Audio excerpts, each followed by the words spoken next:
এইটো এটা বিতৰ্ক হৈ আছে বুলি মই শুনা পাই আছোঁ, ছ'চিয়েল মিডিয়াত চলি আছে। মই যিহেতু এই যিখন পঞ্চায়ত নগাজানি গাঁও পঞ্চায়ত গঠন হোৱাৰ ক্ষেত্ৰত মই সকলো দলৰ সদস্যাৰ ওচৰলৈকে গৈছিলোঁ। দল বলৰ কথা নাই, সদস্য য'তে যি আছিলে তাৰ ওচৰতে আমি গৈছিলোঁ, চবকে সম্বৰ্ধনা আমিও জনাইছোঁ, সিহঁতেও আমাক সম্বৰ্ধনা জনাইছিল। বিতৰ্কৰ একো নাই। মই এখন UDF দলৰ সক্ৰিয় কৰ্মী আৰু মোৰ ৱাইফ যিহেতু বিগত 5 বছৰ কাৰ্যকাল UDFৰ এটা পঞ্চায়তৰ প্ৰতিনিধি আছিল, UDFৰ পৰা প্ৰেচিডেণ্ট ডাইৰেক্ট নিৰ্বাচিত হৈছিল, ৰাইজৰ ভোটৰ দ্বাৰা নিৰ্বাচিত হৈছিল। এতিয়াও তেওঁ আমি দল এৰাৰ কোনো কথা এতিয়ালৈকে আহি পোৱা নাই। যিহেতু পঞ্চায়ত গঠনৰ ক্ষেত্ৰত আমি সকলো সদস্যৰ ওচৰলৈ যাব লাগে, সেইকাৰণে আমি চব দলৰ ওচৰলৈকে গৈছিলোঁ, দলৰ মানুহৰ ওচৰলৈ গৈছিলোঁ। এইটো লৈ বিতৰ্ক যাতে নহয়, সেইকাৰণে মই চবকে মোটামুটি অনুৰোধ জনাইছোঁ। ক'ব পাৰে, সৰ্বদলীয় বুলি ক'ব পাৰি। যিহেতু কংগ্ৰেছৰ মানুহে মোক সমৰ্থন কৰিছে, UDFৰ মানুহে সমৰ্থন কৰিছে।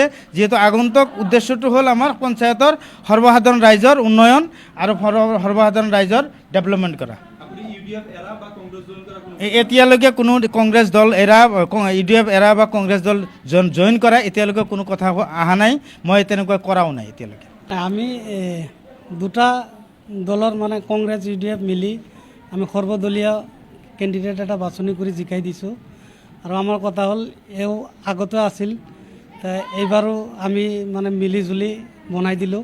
আগন্তুক দিনবোৰ ভালকৈ আমাৰ লগত মিলি চলাই নিব পঞ্চায়তটো। সেই এইটো এতিয়ালৈকে কোনো হোৱা নাই, এইটো ময়ো নাজানো ভালকৈ। নাই কংগ্ৰেছ UDF মিলি আমি বনাইছোঁ, কিন্তু সৰ্বদলীয়ভাৱে বনাইছোঁ। লক্ষ্য আমাৰ পঞ্চায়ত উন্নতি কৰিব লাগে। আমাৰ যিখিনি মানুহে ভোট দি জিকাই আমাক পঞ্চায়তত পঠাইছে, সেই মানুহখিনিৰ ভাল চিন্তা কৰিব লাগে, সেই মানুহখিনিৰ লগত জড়িত থাকি আগবাঢ়ি যাব লাগে। ধন্যবাদ জ্ঞাপন কৰিছোঁ।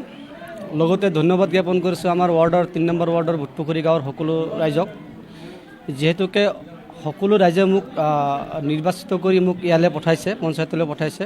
তো আমি সৰ্বদলীয় হিচাপে আমি এজন কেণ্ডিডেট বাছনি কৰিছোঁ। তো যিজন ব্যক্তি সভানেত্ৰী বাছনি কৰিছোঁ, যিজন নেকি আগতো এক্সপিৰিয়েঞ্চ আছিলে, তেখেতে কৰাৰ বহুত ভাল মানে কামৰ নজিৰ আছে গাঁৱত এতিয়ালৈকে। আৰু এটা মেইনলি কথা হ'ল, আমাৰ গাঁৱৰ সমূহ ৰাইজক আমি ধৰিব গ'লে এটাকৈ সুধিছোঁ, বা আমি ফেচবুক মাধ্যমত এটা পোষ্ট কৰিছিলোঁ যে জয়নালক বিচাৰে নে আপোনাৰ হালিমা খাতুনক বিচাৰে। তো ৰাইজে অধিকাংশই আপোনাৰ এই হালিমা খাতুনৰ সপক্ষে মতামত দিছে। গতিকে সেই হিচাপত আমি এটা সমীক্ষা ওলাই আমি নিস্বাৰ্থভাৱে তেখেতক আমি জিকাইছোঁ। হয়, কংগ্ৰেছ আৰু UDF উভয় পক্ষই আমি দুটা দল মিলিয়ে আমি জিকাইছোঁ।